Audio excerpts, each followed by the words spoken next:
Ah, nobres ouvintes das terras sombrias e dos ventos carregados de mistérios, bem-vindos mais uma vez a Crônicas do Goblin do Bando do Caos, onde eu, o cronista, com minha voz grave, como o trovejar sobre as colinas antigas, vos narro o capítulo mais sombrio desta saga de errantes e justiça sombria. Sentai-vos junto à lareira, pegai vossa taça de vinho tinto das vinhas de Bargol e ouvi com o coração apertado, pois esta crônica se desenrola como o lento crepitar de uma torre em chamas na noite. Adentremos a modesta cidade de Bargol, afastada das rotas principais de Loromim. Oh, ouvi, mas alguns dias se seguiram, e o bando chega à cidade de Bargol, um pouco afastada das áreas normais de comércio da influente Loromim. Bargol vive de um comércio modesto, com suas ruas empedradas da Rua das Ferragens Velhas e a Praça do Poço Antigo. Mas não são nas primeiras impressões que devemos julgar algo.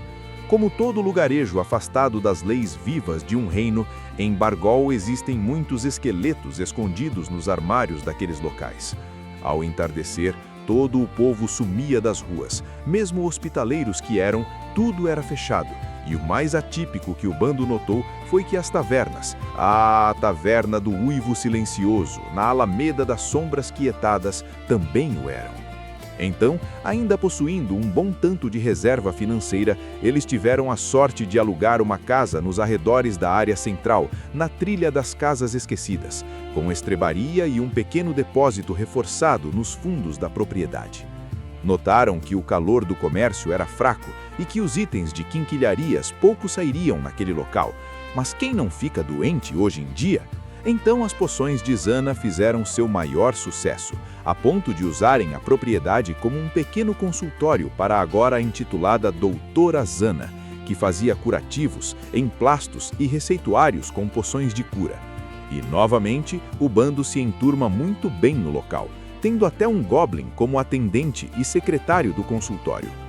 Atenção todos, a doutora está atendendo. Façam filas de rasgados, quebrados, com lombrigas, e os de furúnculo ficam por último, pois a sujeira vai ser grande na cura, dizia Thomas ao organizar o pessoal para atendimento, enquanto saía de um lado para o outro em pulinhos, como uma criança faz quando está feliz. Novamente, os dias de calmaria voltaram, mas na vigilância ficaram Rômulo e Jazão, que se misturavam na cidade mais de humanos.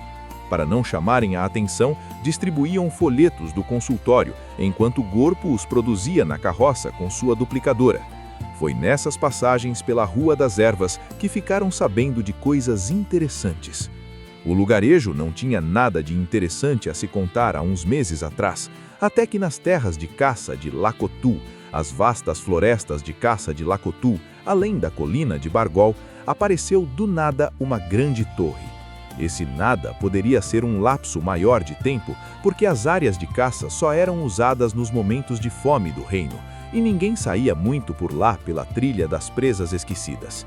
Da imensa torre, agora perto da colina de Bargol, já se podia ver seu campanário exótico, onde grandes hastes metálicas brilhavam quando a tempestade atingia o local, com seus relâmpagos poderosos, colocando um ar de mistério sobrenatural nos pobres aldeões. E pior ficou quando, aos poucos, as crianças do vilarejo sumiram próximo daquele local. Sim, algo bizarro estava acontecendo e aquilo chamou a atenção do bando, especialmente de Carmila, por seu instinto materno. Precisamos ir para ver aquele negócio de perto. Sinto que tudo aquilo tem a ver com os infantes desaparecidos, falava Carmila ao bando na cozinha da casa, esmurrando a mesa de raiva.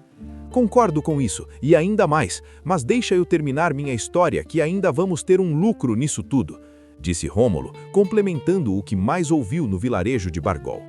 Alguns passantes e curiosos foram no local e encontraram um pequeno pelotão de guardas reais de Talassara, e dentro do grupo havia um homem velho de destaque que disseram ser um alquimista, à procura de um metal mágico que, montado da forma certa, mostraria tudo o que o utilizador precisasse no momento. Imaginem isso nas mãos certas, imaginem isso nas nossas mãos. Termina Rômulo com um sorriso e o Goblin complementa. Oba, oba! Teremos muitas coisas brilhantes aqui em casa quando tivermos o metal dedo dura, que tudo conta. Imbuídos pela cobiça de ter algo inédito e pelo senso de justiça materna, o bando se desloca até o local pela Trilha das Sombras de Lakotu, onde de fato encontraram o que o povo havia falado. Acamparam longe para observarem o movimento e, para o povo não desconfiar, deixaram uma grande remessa de poções na taverna do Uivo Silencioso, para que o dono, o velho Magnus, o taverneiro, vendesse em parceria com o grupo, avisando que iriam partir para buscar mais estoque de material e produtos para o consultório da doutora Zana.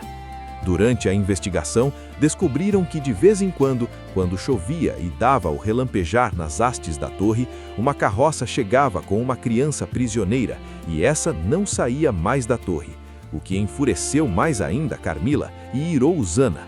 "Eles devem pagar por tamanha maldade com esses inocentes", protestava Carmila, apoiada por Zana. "Sim, amiga, faremos eles pagar na mesma moeda por seus atos cruéis." O bando sabia que não poderia esperar mais, porque assim que chegasse mais uma tempestade, mais uma criança poderia ser sacrificada. Zana rapidamente preparou sonolívicos e venenos paralisantes. Carmila preparava os dardos. Thomas já estava com suas bombas de fumaça e tinta prontas. Rômulo elaborara a invasão pelo que vira até agora, e Jazão acertara a rota de escape pela senda oculta das colinas, para que não fossem vistos na fuga. E a noite chegou com seu breu que sempre os ajudara em suas empreadas de ladrões. Após colocar a pequena guarnição para dormir com os sonolívicos, eles adentram a grande torre e descobrem máquinas estranhas, até mesmo para o anão Gorpo, que entende tudo quase instantaneamente. "Isso não é magia, é ciência obscura", comenta o anão para o grupo.